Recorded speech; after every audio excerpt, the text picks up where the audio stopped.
नमस्कार दोस्तों, स्वागत है आपका आपके अपने YouTube channel the burning news में। और आज की इस वीडियो में हम बात करेंगे सोशल मीडिया, डिजिटल मीडिया और OTT प्लेटफॉर्म के लिए केंद्र सरकार ने जो नई गाइडलाइन जारी की है।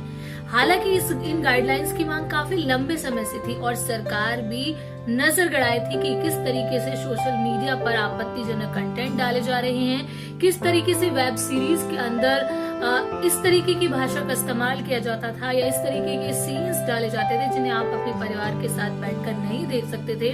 उसके अलावा ट्विटर, फेसबुक, यूट्यूब पर ऐसे हजारों यानी कि करोड़ों की तादाद में, लाखों की तादाद में ऐसे चैनल्स हैं, ऐसे डिजिटल प्लेटफॉर्म्स हैं जिनके बारे में जानकारी ही नहीं कि आखिर उन्हें चलाने वाला कौन है और किस तरीके से हमारे देश में भेदभाव पैदा करने के लिए उसके अंदर इस तरीके के कंटेंट डाले जाते थे कि जिसको वायरल किया जाता था। पहले ट्विटर के जरिए, यूट्यूब के जरिए, फेसबुक के जरिए या फिर डिजिटली जितने भी बहुत सारे वेब पोर्टल्स हैं उनके जरिए हमारे देश में एक तरीके से चिंगारी भड़काई जाती थी और उसको फिर एक तरीके से रास्ता मिल जाता था एक से दूसरे तक पहुंचने का। और सरकार या फिर उससे जुड़ा हुआ कोई भी बंदा या जो इस परेशानी को झेलता था सोशल मीडिया के जरिए, वो कहीं भी अपनी कंप्लेंट नहीं कर सकता था।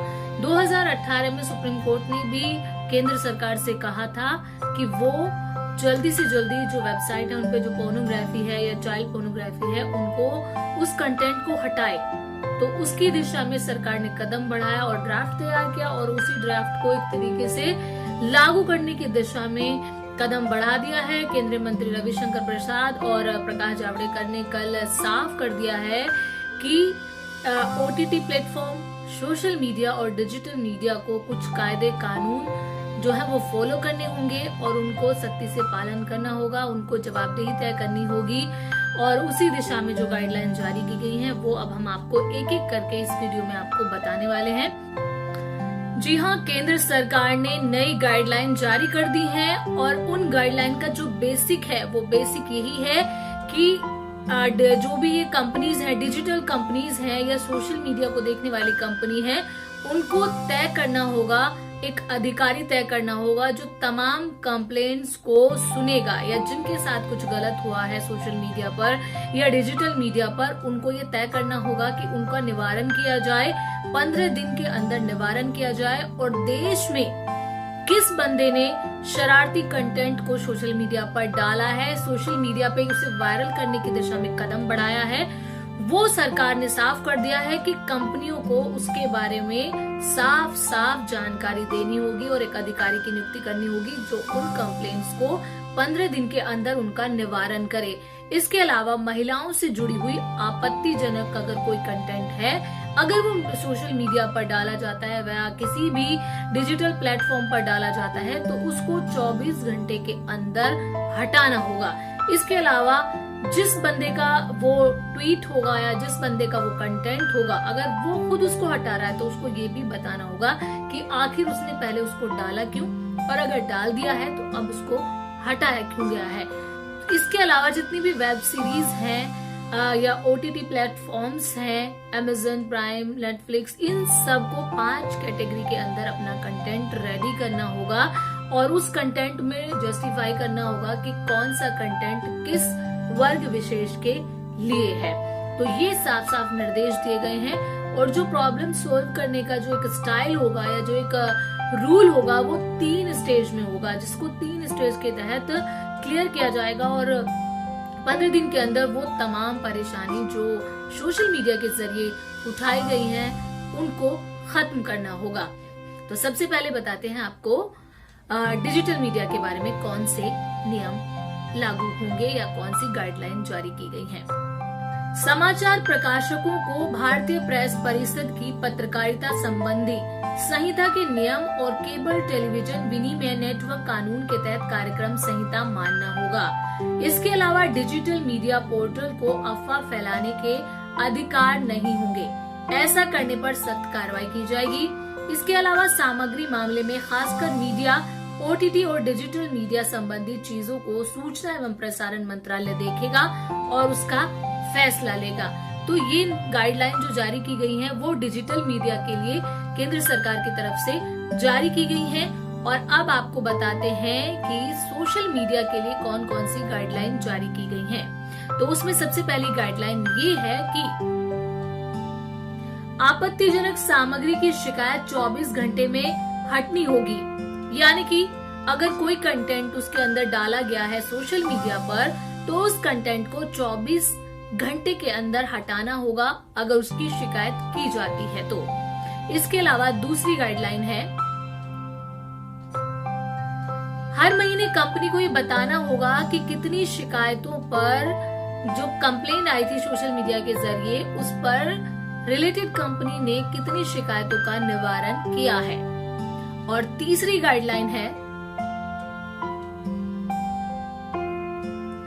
विवादित सामग्री को फैलाने वाले शख्स की जानकारी सोशल मीडिया कंपनी को सार्वजनिक करनी होगी। इसके अलावा चौथी गाइडलाइन है, अगर महिला चाहे तो खुद भी अपनी शिकायत कर सकती है। अगर किसी महिला का आपत्तिजनक कंटेंट जो है वो सोशल मीडिया पर वायरल किया जा रहा है या उसके फोटो को एडिट करके आपत्तिजनक बनाया जा रहा है, तो महिला इसकी शिकायत खुद भी कर सकती है। और इसके नेक्स्ट जो गाइडलाइन है उसके मुताबिक, अगर यूजर उस सामग्री को हटाता है, किसी सामग्री को पहले वो डालता है और फिर उसको हटाता है, तो ये उसको बताना होगा कि आखिर क्या वजह है कि वो उस सामग्री को हटा रहा है। नेक्स्ट गाइडलाइन है, सोशल मीडिया पर जितने भी यूजर्स हैं, चाहे वो फेसबुक हो, ट्विटर हो या उसके अलावा जितने भी सोशल यूजर्स हैं जो सोशल अलग अलग साइट्स पर यूज किए जाते हैं, जितने भी सोशल साइट्स हैं, उन पे जो भी यूजर होंगे वो वेरीफाइड होने चाहिए। उनको वेरिफिकेशन कैसे किया जा सकता है? OTP हमारे फोन पर आता है, उसके जरिए हम उनको वेरीफाई कर सकते हैं। इसके अलावा फोन पे SMS भेजकर भी उनका वेरिफिकेशन इजीली कराया जा सकता है। तो ये थे डिजिटल मीडिया को लेकर जो गाइडलाइन सरकार ने जारी की हैं। इसके अलावा OTT और वेब सीरीज बनाने वाली जो कंपनीज हैं उनके लिए भी अलग से गाइडलाइन जारी की गई हैं। तो उनके लिए जो गाइडलाइन है, आइए अब उनको भी नजर डाल लेते हैं। सोशल मीडिया की तरह शिकायतें निपटाने का तंत्र रखना होगा। यानी कि सोशल मीडिया की तरीके से जो अभी हमने गाइडलाइन बताया, उन्हीं की तरीके से OTT को भी कंप्लेंट को कंप्लीट करने का, यानी कि कंप्लेंट अगर आती है कि आपके द्वारा जो सीरीज बनाए गए उनमें कोई आपत्तिजनक कंटेंट है, हिंदू देवी देवताओं के साथ जो है उनको अलग तरीके से पेश किया गया है, भावनाएं भड़काई जा रही हैं हिंदुओं की, तो उस तरीके के कंटेंट पे अगर कोई कंप्लेंट करता है तो उसके लिए एक मैकेनिज्म बनाना होगा जो कंप्लेंट को दूर कर सके। इसके अलावा OTT प्लेटफॉर्म को 5 श्रेणियों में सामग्री को विभाजित करना होगा। जैसा कि हम बता चुके हैं कि जो भी वेब सीरीज बनाई जाएंगी या जो भी आप कंटेंट, ये नेटफ्लिक्स और जितनी भी ये वेब सीरीज बनाने वाली कंपनी, अमेजन, नेटफ्लिक्स या और जो भी हैं, उनको अपने कंटेंट को कैटेगराइज करना होगा कि ये कैटेगरी किस वर्ग विशेष के लिए है, तभी वो इस तरीके का कंटेंट डाल सकते हैं। नेक्स्ट, आइए दोस्तों अब हम वो कैटेगरी भी बता देते हैं कि वो 5 कैटेगरी कौन कौन सी होंगी। इसमें यूनिवर्सल, UA 7+, UA 13+, UA 16+ और A यानी अडल्ट्स के लिए। यानी कि ये 5 कैटेगरी होंगी, जिन 5 कैटेगरी के तहत आप कंटेंट बनाएंगे और उसको पब्लिक में पब्लिश करेंगे। एडल्ट के लिए जो सामग्री बनाई गई है वो देखने लायक है या नहीं है, इसको भी आपको क्लियर करना होगा। यानी कि कई बार ऐसा होता है कि एडल्ट सर्टिफिकेट दिया जाता है, लेकिन उसके बावजूद भी उसका कंटेंट देखने लायक नहीं होता, बेहद आपत्तिजनक होता है। तो ये भी आपको क्लियर करना होगा कि जो कैटेगरी आपने दी है उस कैटेगरी का कंटेंट देखने लायक है या नहीं है। तो दोस्तों ये थी तीनों जो प्लेटफॉर्म्स हैं, डिजिटल, सोशल और OTT पे, उन सब के लिए ये गाइडलाइंस थी। और अब आपको हम बताते हैं कि किस तरीके से इस पर नजर रखी जाएगी। दोस्तों ये हम बता चुके हैं कि सरकार ने गाइडलाइन जो जारी की है उनमें साफ कर दिया है कि आपको एक ऐसा मैकेनिज्म तैयार करना होगा जहां कोई भी शख्स अपनी शिकायतें लेकर जा सकता है। उसके साथ जो घटना सोशल मीडिया पे हुई है, जिसकी वजह से वो आहत हुआ है, जिसकी वजह से उसकी इंसल्ट हुई है समाज में, वो उसका दर्जा गिर गया है, तो वो शिकायत कर सके। अब बात आती है जब शिकायत तंत्र बनेगा तो उसकी निगरानी कौन करेगा। तो उसकी निगरानी के लिए अध्यक्षता जो करेगा वो उच्चतम या उच्च न्यायालय का जो रिटायर्ड न्यायाधीश होगा या कोई भी बहुत फेमस हस्ती, और उसमें 6 से ज्यादा सदस्य नहीं होंगे। ऐसे निकाय को सूचना और प्रसारण मंत्रालय में पंजीकरण कराना होगा।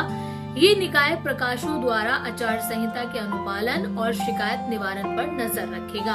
यानी कि जो कमेटी होगी या इस कमेटी के जो सदस्य होंगे या इस संस्था के जो सदस्य होंगे वो देखेंगे, नजर रखेंगे कि जो कंप्लेंट की जा रही है उस पर कंपनियां गौर कर रही हैं या कंप्लेंट दर्ज करने के बाद कोई भी कार्रवाई नहीं की जा रही है।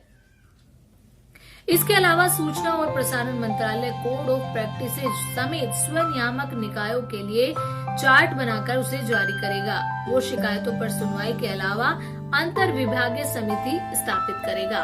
यानी कि एक तरीके से चारों तरफ से प्रेशर होगा। अगर आपके साथ कुछ गलत होता है सोशल मीडिया के सारे, तो आप कंपनी को जवाबदेही देनी होगी, जवाबदेही तय होगी और जो भी कंप्लेंट होगी उसको 15 दिन के अंदर उसका निपटारा किया जाएगा और एक मैकेनिज्म कंपनी इनबिल्ट तैयार करेगी। तो ये वो नियम हैं जिनके जरिए अब सोशल मीडिया, डिजिटल मीडिया और OTT जो प्लेटफॉर्म्स हैं उनके ऊपर एक तरीके से शिकंजा कसा जाएगा।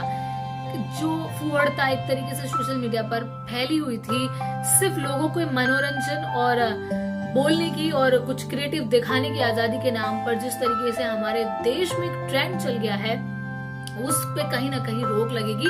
हालांकि सरकार ने ये भी साफ कर दिया है कि अगर आप चाहें तो किसी को क्रिटिसाइज कर सकते हैं, अपनी बात रख सकते हैं, किसी को सपोर्ट करना चाहें कर सकते हैं, लेकिन एक हद तक। अगर आप किसी को नीचा दिखाने के लिए, उसकी बेइज्जती करने के लिए या फिर देश में भेदभाव पैदा करने के लिए इस तरीके का कोई कंटेंट डालते हैं या फिर उसको सपोर्ट करते हैं तो ये कतई बर्दाश्त नहीं किया जाएगा।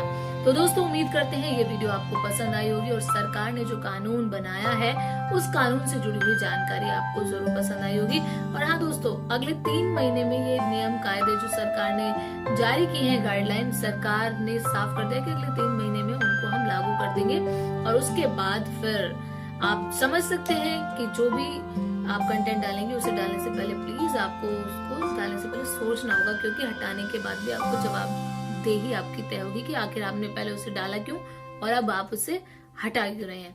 तो दोस्तों, इस वीडियो में इतना ही। नेक्स्ट वीडियो में आपसे फिर होगी मुलाकात। और आपको ये वीडियो कैसी लगी प्लीज कमेंट करके जरूर बताइए, क्योंकि आप दोस्तों का ही कमेंट होते हैं जिन्हें पढ़ के हमें बहुत अच्छा लगता है और नई वीडियो बनाने की हमें प्रेरणा मिलती है। तो आप जरूर कमेंट करिए और आप हमें सोशल मीडिया पर भी फॉलो कर सकते हैं, जिसका लिंक हम नीचे डिस्क्रिप्शन बॉक्स में आपको दे देंगे।